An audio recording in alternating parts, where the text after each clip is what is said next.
রেখেছিলাম, ওটাও আমি এর ওপরেই দেবো, এটা পুড়বে না।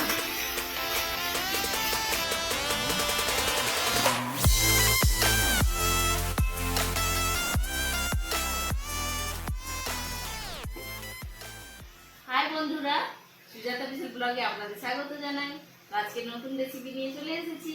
তো কি রেসিপির নাম সেটা আমি দেখাবো, আসুন আপনারা। বন্ধুরা দেখুন, আজকে যে রেসিপি বানাবো সেগুলো আমি রেডি করে নিয়েছি। দেখুন, কাঁকরোল, আলু, এটা দিয়ে আজ চিংড়ি রান্না করব। তো এটা কিভাবে রান্না আমি দেখাচ্ছি। পেঁয়াজ কেটে নিয়েছি, টমেটো নিয়েছি, এখানে 5 ফোড়ন নিয়েছি, সরষের তেল নিয়েছি, আর এখানে আমি মশলা বেটে নিয়েছি, জিরে লঙ্কা যা যা হয় সব বেটে নিয়েছি, আর এখানে রসুন থেতো করে নিয়েছি, আর এখানে হিং রেখে দিয়েছি। তো রেসিপিটা কিভাবে বানাচ্ছি আপনাদের দেখাচ্ছি, আসুন। তো কড়াই আমার গরম হয়ে গেছে। হ্যাঁ, আমি তেল দিয়ে দিলাম, এখানে সরষে তেল, চিংড়ি মাছটা ভেজে নেবো। তো তেল দিয়ে দিলাম। চিংড়িটা দেখুন, দুজন খাবো তো আগে চিনি নিই।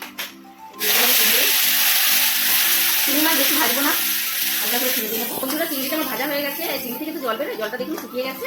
আমি আবার চিংড়িটা বেশি ভাজবো না, শক্ত হয়ে যাবে, যে তুলে নিলাম।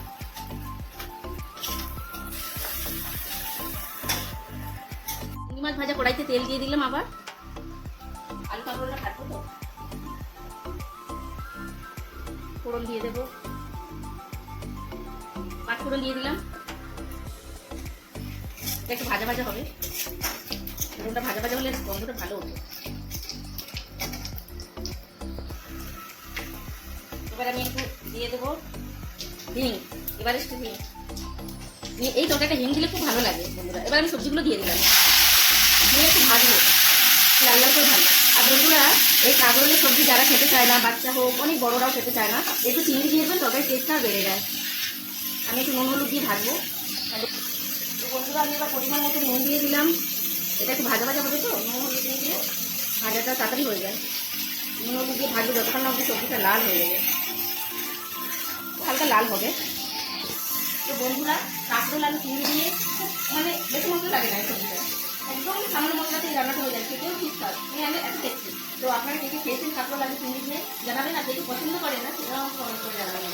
বন্ধুরা, আলু আর কাঁকরোল তো ভাজা ভাজা হয়ে গেছে। সবাই তো আগে পেঁয়াজ দেয়, কিন্তু আমি এর উপরে পেঁয়াজ দেবো, কেন পেঁয়াজটা আগে দিলে লেগে যায়। ওই জন্য আমি এর উপরে পেঁয়াজ, টমেটো, কাঁচা লঙ্কা আমি এর উপরে দিয়ে দিলাম, দিয়ে ভাজবো। আমার একটু আলাদা পদ্ধতিতে রান্না। এবার আমি এটা ভেজে নেবো ভালো করে, তাহলে আমার পেঁয়াজটা পুড়বে না। এবার আপনারা বলবেন যে এর উপরে কাঁচা পেঁয়াজটা দিয়েছো, কিন্তু না, আমি আগে পেঁয়াজটা দিলে আমার পুড়ে যায়, জ্বলে যায়, এটা ভাজতে গেলে জ্বলে যাবে। তো ওই জন্য আমি এর উপরে দিলাম, খেতেও ভালো লাগবে, পেঁয়াজটা দেখতেও ভালো লাগবে। একটু ভাজা ভাজা হয়ে গেছে। এবার আমি রসুন থেতো করে রেখেছিলাম, ওটাও আমি এর উপরেই দেবো, দিয়ে আমি একটু নেড়ে ঢাকা দিয়ে দিয়ে আবার কষাবো। এটা আমি ঢাকা দিয়ে দেবো, ঢাকাটা খুলে দেখে নেবো। এইভাবে দেখুন ভাজাটা হয়ে গেছে। এবার আমি এর উপরে মশলাটা দিয়ে দেবো। সবজিগুলো হালকা হালকা সেদ্ধও হয়ে গেছে। এই যে বন্ধুরা, আমি যে মশলাটা করে রেখেছি, সবাই বলে আমার গোপনীয় মশলা, কিন্তু আমার কোনো গোপনীয় মশলা না, এটা ভুল কথা। যে যার সব মশলা ঘরেই থাকে, সবার পদ্ধতি আলাদা আলাদা। তো আমি এই মশলাটা দিয়ে দিলাম। গোপনীয় বলে কিছু হয় না, সব বাড়ি থাকাই মশলা দিয়েই রান্না হয়। মশলা দিয়ে আমি আরেকটু কষিয়ে নেবো, গ্যাসটা একটু হাই করে দেবো, লো ফ্লেমে ছিল। মশলাটা দেওয়ার পরে দেখুন, দেখতেই পাচ্ছেন যে কতটা ভালো। এই তরকারিটা খেতেও এত ভালো হয়, আমার তো খুবই ভালো লাগে।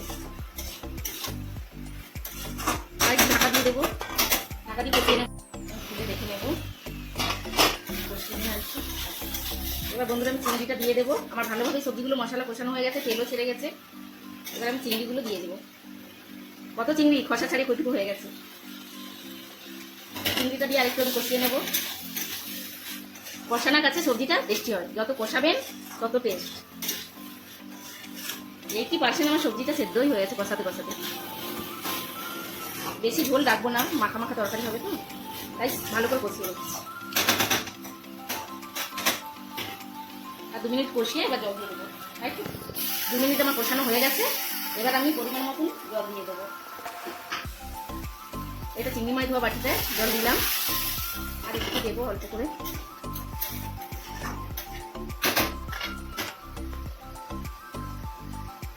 একটু অল্প দিয়ে দিলাম। এবার এটা আমি ঢাকা দিয়ে রাখবো কিছুক্ষণ হওয়ার জন্য। আমি ঢাকনাটা এবার খুলবো।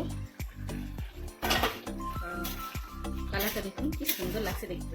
আমি ওপর দিয়ে বন্ধুরা একটু ঝাল খেতে পছন্দ করে তো আপনাদের দাদারা, দাদা সরি, এই কাঁচা লঙ্কাটা দিয়ে দিয়ে দেবো, ঝাল ঝাল লাগবে। তরকারিটা আমার রেডি হয়ে এসছে। দাদা না কাদা, দাদা এবং তরকারি দেখে বলছে কাদা। আর একটু ঢাকা দিয়ে দেবো কাঁচা লঙ্কাটা দিলে। তো আমি ঢাকাটা খুলে নেবো। তরকারিটা আমার রেডি হয়ে গেছে, সব দেখুন আলু সিদ্ধ হয়ে গেছে, কাঁকড় সিদ্ধ হয়ে গেছে। দেখুন তরকারিটা আমার এইভাবে গায়ে মাখা মাখা থাকবে। আলুগুলো দু একটা আমি ভেঙে দেবো। আর আমার বিশালও কাঁকরোল আলু খায় না, তো আজকে আমি চিংড়ি দিয়ে রান্না করেছি, তো আমি বলছি খেয়ে দেখবে কেমন হয়, তো খেয়ে আপনাদেরকে বলবে যে আমি কেমন বানিয়েছি।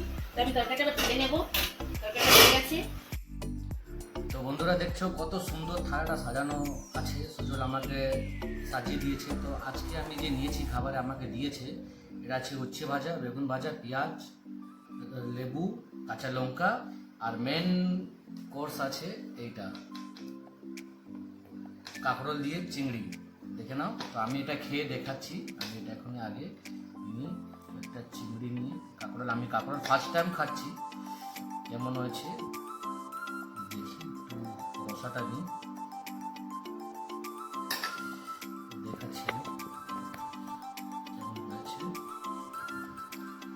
চিংড়িটা দেখো কত সুন্দর, একদম নরম।